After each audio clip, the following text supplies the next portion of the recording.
한 주간 평안하셨습니까, 여러분? 네. 성탄절이 지나자마자 찾아온 추위가 맹위를 떨치고 있습니다. 수술 후에 회복 중이신 이영자 권사님을 포함해서 존경하는 우리 공동체 어르신 모두, 그리고 우리 공동체 전체 구성원 여러분, 또 이 시간 굴뚝과 거리 곳곳에서 추위와 싸우며 정의가 담겨오는 세상을 위해 애쓰고 계신 여러 우리의 믿음의 지체들, 건강한 연말 보내시길 진심으로 축원드립니다. 올해가 이틀 남았습니다. 이제 46시간도 채 남지 않은 한 해가 여러분 각자에게는 어떤 느낌일지 궁금합니다.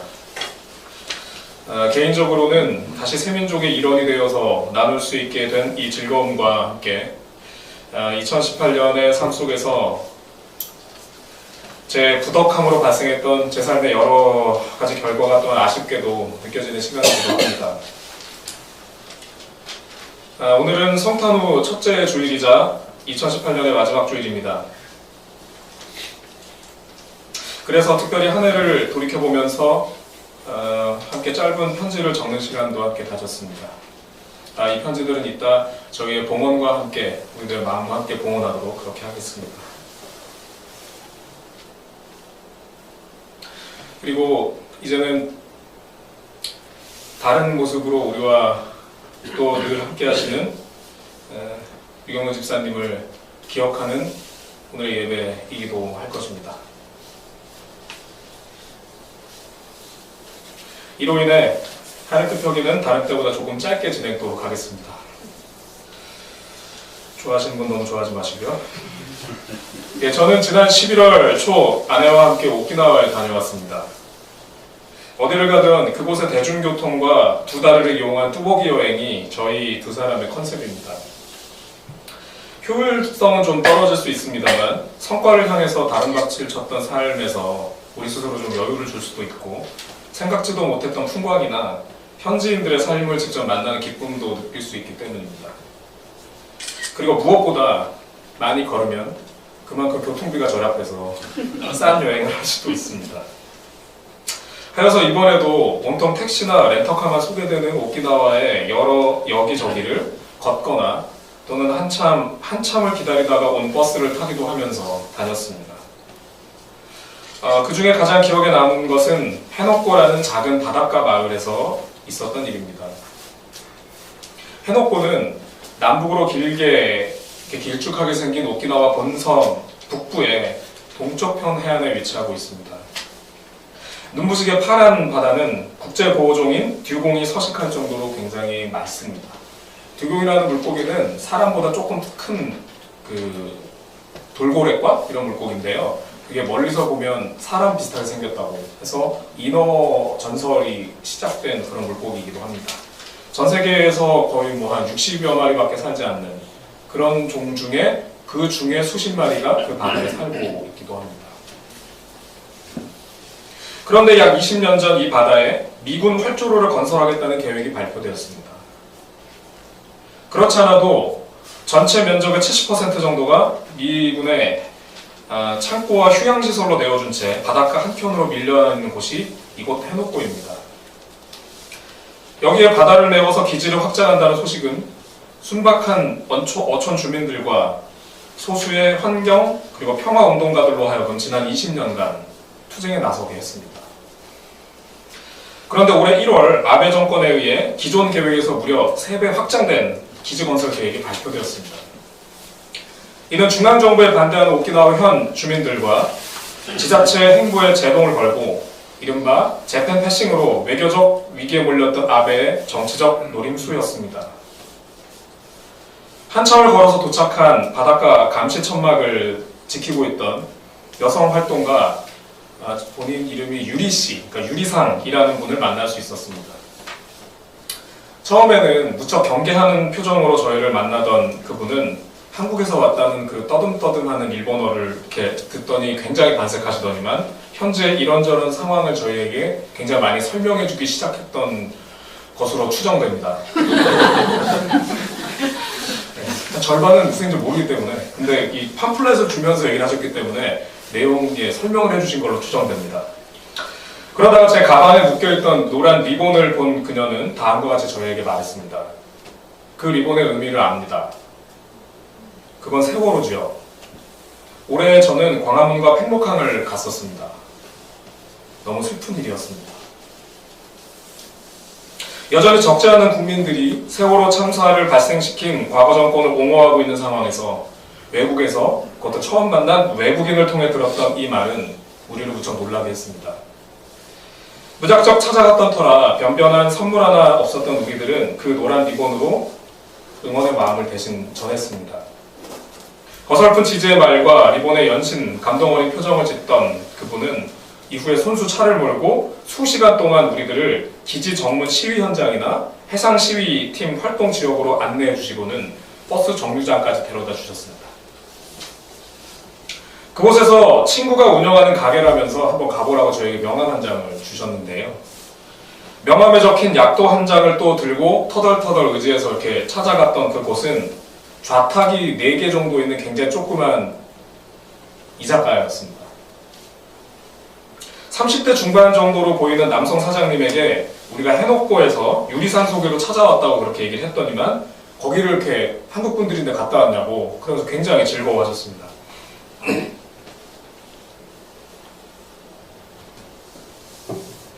자신도 유리산과 함께 한국을 방문했었노라고 그렇게 말도 하셨습니다. 이후에 자세히 알게 된 것입니다만 그 이자카야는 해놓고가 포함된 오키나와 북부 지역에서 활동하는 그 불온한 사람들 있잖아요. 약간 삐딱한 사람들. 예, 그런 사람들의 일종의 아지트였습니다. 저희는 아무것도 모른 채 그곳에 발을 들여놓은 것이었습니다. 더욱 놀라운 것은 사장님의 다음 말이었는데요. 해놓고의 오늘 투쟁 활동이 끝나서 유리상이 두 분을 만나고 싶다고 이쪽으로 오고 싶다는데 기다리시겠습니까? 한 1시간 걸린다고요. 얼떨결에 그러겠다고 했더니만 산토리 위스키 이만한 거 한 병을 딱 꺼내주시더니 자 기다리는 동안 알아서 하시라고 그러면서 이렇게 통 크게 자비를 베풀어 주셨습니다. 한동안 시간이 흐른 뒤에 유리상은 낯선 남성 한 명과 나타났는데요. 그 동행인은 해상활동팀으로 낮 동안 경찰에 억류되어 있다가 풀려나왔다고 자신을 소개했습니다. 생전 처음 보는 사람들, 게다가 외국인에다가 나이와 생물학적인 성별도 각각인 사람 3명과 우리 부부의 5명의 기묘한 술자리는 이렇게 시작이 됐습니다. 긴 시간 나눴던 이야기를 통해서 그분들은 각각의 방식으로 수년간 해놓고 기지 반대 싸움에 참여하고 있음을 알게 되었습니다. 그중 유리상은 무려 18년 동안, 이렇게 바라만 안 되군요. 18해 동안 삶을 투신하고 있었습니다. 그이들은 오키나와의 평화와 한반도의 평화 사이에는 깊은 연관관계가 있다는 생각 속에서 한국을 찾았었다고. 그 기간 동안 광화문 광장에서 있었던 한반도 평화 염원 기도회, 여기 계신 분들도 참여하신 분 있으시죠? 평화 염원 기도회도 참석했고요. 그 세월호 유가족 분들께서 열었던 집회에도 참석하고 그리고 그 길로 팽목항도 다녀왔다고 말씀을 하셨습니다. 해상 시위팀이었던 분은 어머니가 총연계 조선인이셨기 때문에 한반도의 근현대사에 매우 깊은 애정이 있다고 본인을 밝혔고요. 그러면서 분단 상황과 광주 민중항쟁 등에 대해서 막 자신의 생각을 이렇게 말하고 있을 때는 정말이지 언어만 다를 뿐 사회선교 현장에서 만났던 친구들과의 대화 같은 느낌이 굉장히 많이 들었습니다. 물론 이런 대화는요, 대화의 한 45%는 이제 떠듬떠듬 일본어로 했고 55%는 구글을 이용했습니다. 네. 이후에 같이 얘기 나누면서 사진도 찍고 그리고 페이스북 친구도 맺으면서 정말 시끌벅적하게 놀았습니다. 손님이 저희밖에 없었거든요. 심지어 우리들에게 그 한국에 갔을 때 본인이 굉장히 감동적으로 이렇게 들었던 노래가 있다고 그러면서 막 얘기를 하는데 결국 그게 이무리한 행진곡이었습니다. 그래서 그걸 불러줄 수 있냐고. 그래서 갑자기 그 일본 그 오키나와 분 세 분과 팔뚝 잡기로 했습니다. 그렇게 수시간이 흘러서 이제 자정이 돼줄 때쯤 이제 모두가 즐겁게 이렇게 한 잔씩 하고 얘기를 나누고 있는 그런 시간이 오래됐을 때 저는 그 분들에게 그날 하루 내내 묻고 싶었지만 사실 차마 물을 수 없었던 그런 질문을 알코올의 힘에 기대서 질문을 했습니다. 이 싸움 어떻게 될 것 같으세요? 상황은 쉽지 않아 보입니다. 이길 수 있을까요? 이 순간에 왁자지껄했던 자리는 정적이 흘렀습니다. 그리고 잠시 뒤 얼음 띄운 위스키를 한숨에 털어넣은 유리상이 다시 웃으면서 이야기를 했습니다. 사실 힘들죠. 우리도 압니다. 이 싸움은 이기기 어려울 거예요. 하지만 저 아름다운 바다가 사라지는 것을 그냥 지켜만 보는 것은 더 힘듭니다. 그래도 우리는 무언가 할 수 있죠. 그래서 우린 힘들지 않습니다. 오랜 시간의 음주로 흐려진 머리가 일순간 시원해지는 느낌이었습니다. 도쿄에서 태어난 그녀는 간호사였습니다. 나머지 그 두 분은 중에 이제 그 사장님은 오키나와 분이고 그 두 분은 이제 외지인인데 그 여성분은 도쿄에서 태어나셨다고. 그리고 그분은 어엿한 나름 전문직이죠. 굉장한 전문직이죠. 간호사셨대요. 해양 스포츠를 즐기던 그녀에게 다이빙 천국인 오키나와의 바다가 메워진다는 소식은 그냥 충격이었다고 했습니다. 그 후에 그녀는 안정적인 삶을 떠나서 해놓고 오게 되었고 그리고 내내 18년을 이어 상근 활동가로의 싸움을 하고 있다고 본인을 소개했습니다. 새벽이 되어서야 마무리된 자리를 뒤로하고 우리는 매우 오랫동안 인사를 나눴습니다. 한국에 오면 꼭 저희 집에 묵으라는 말도 했죠. 숙소로 돌아오면서 저희 둘은 유리상의 마지막 말, 무언가 할 수 있음으로 힘들지 않다던 그 말은 정말 하늘의 말씀 같다는 이야기를 나눴습니다. 객관적인 정황상 도저히 승산이 없어 보이는 싸움 속에서 스스로 희망이 되어 근 20여 년을 이어가고 있는 사람들. 그 현장의 사도들은 쉽게 일희일비 하고 있는 저희들에게 많은 가르침을 전해주고 있었습니다. 오늘 우리가 함께 모신 하늘 말씀 역시 지극한 어려움 속에서의 희망을 우리에게 전해주고 있습니다. 먼저 사무엘상은 국가의 최고 지도자인 제사장 가운데 부패를 증언합니다. 일성서 구약의 최대 정적 중 하나인 블레셋의 공격이 임박한 상황에서 자행된 지도자들의 악행. 본문은 이 복선을 통해 이후에 이어지는 상황에서 이스라엘이 처참하게 무너지고는 끝내 블레셋의 지배를 받게 된다는 것을 암시합니다. 이 황망한 국가적 재앙 기사의 첫머리에서 난데없이 어린아기 사무엘이 자라나고 있다라는 이야기가 등장합니다. 본문을 포함한 1성서의 역사서라고 얘기하는 것들, 사무엘상하, 열왕기상하 이런 성서들이 있죠. 그 역사서 전체는 신바빌로니아에 의한 국가 멸망이 목전에 임박했던 유다에서 그 초안이 작성되었습니다. 당시에 이 글을 집대성했던 사람들은 본인들의 글을 통해서 사람들에게 다음과 같이 외쳤습니다. 비록 지금의 상황은 돌이키기 어려울 정도로 어렵습니다. 하지만 희망을 가집시다. 우리는 가장 어려웠던 순간에 희망을 배태하고 일어섰던 사람들이 아닙니까? 그 길에 우리의 하느님이 함께 하실 것입니다. 이는 단순한 역사 이야기가 아니라 하느님께서 바로 우리들에게 이루시려는 예언입니다. 신명기 역사가로 명명되는 이들의 글은 훗날 사제들의 편절을 통해 전기예언서라는 이름으로 우리에게 전해지게 되었습니다. 우리 개신교 성서에는 역사서라고 구분하고 있습니다만 히브리 성서에서는 이 역사서들을 전기예언서, 즉 하느님에게 우리에게 주긴 이야기고 우리는 그것을 이루어내는 우리들의 이야기로 그것을 신앙 고백했다는 것입니다. 국가가 막을 내리는 시점, 그 상상할 수 없는 재난 속에서도 그들은 희망의 싹을 발견했던 것입니다. 바로 그럼에도 한 아이가 우리 가운데 자라고 있다. 누가복음 본문은 사무엘상의 복선 기법을 차용하여 기록하고 있습니다. 예수 관련 이적 기사의 전형 중 하나인 본문에서 우리가 주목해야 될 대목은 어린 그가 자라고 있다라는 것입니다. 사실 이 이야기를 그대로 읽으면 좀 난처한 느낌이 들기도 합니다. 내용에 보면 그렇잖아요. 예수의 가족분들이 같이 가서 성전에서 제사를 지내고 집으로 돌아오고 있는데 아이가 없어서 찾아봤더니 아이가 성전에 있어서 막 어른들이랑 토론하고 있어. 너 왜 그러니? 그랬더니 내가 아버지의 집에 있는지 몰랐습니까? 이렇게 말하는 거잖아요. 상황에 따라 굉장히 싸가지 없는 아이 같잖아요. 그렇죠?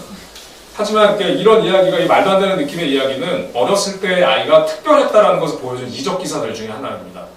성서에 반영되지 않은 예수의 이적 기사 중에는 꼬맹이들과 같이 놀다가 이렇게 배가 고파, 아이들이 배가 고팠어요. 배고픈 동네니까. 그래서 예수가 잠깐만 기다려봐. 그리고는 땅에다 이렇게 물고기를 그려요. 그럼 갑자기 물고기가 팍 튀어올라오고 뭐 이런 이야기도 있습니다. 물론 성서에 없는 외경의 이야기입니다만. 근데 이 이야기에서 그러니까 이런 특별했던 이야기는 그렇게 중요한 것은 아니고요. 중요한 것은 그 아이가 자라나고 있다는 것입니다. 아이가 자란다는 것은 그의 탄생을 소원했던 사람들, 누가복음서의 내용 속에서는 여성들, 그리고 목자들과 같이 그저 작은 존재들이 당하는 그 고난 속에서도 희망이 자라나고 있다는 것을 말해줍니다. 희망은 그렇게 바라는 이들의 꿈속에서 지금도 자라나고 있는 것입니다. 사랑하는 세민족 공동체 여러분, 지금 우리는 담임목사 청빙이라는 중차대한 상황을 지나고 있습니다. 중요 지기자의 부재는 그 자체로 위기감을 느끼게 하기도 합니다. 또 우리 공동체의 평균 연령은 점차 고령화되고 있습니다. 몸으로 느끼시는 분도 계실 것 같습니다만, 이곳에 털을 잡으면서 우리들이 가졌던 JPIC 센터의 꿈은 사실 아직도 요원해 보입니다. 그 사이 우리들이 자랑스러워했던 진보적 선교 주제와 예배 요소들은 점차 낡기 시작했고, 어느 순간부터 청년들에게는 외계 언어로까지 느껴질 수도 있게 되지 않았나 싶습니다. 우리가 속한 예장통합교단과 함해노예는 마술 금지를 총회의 이름으로 결의할 만큼 구시대적입니다. 또 다른 어떤 곳보다 앞서서 성적 다양성을 타연합하는 교단과 노회로 악명 높습니다.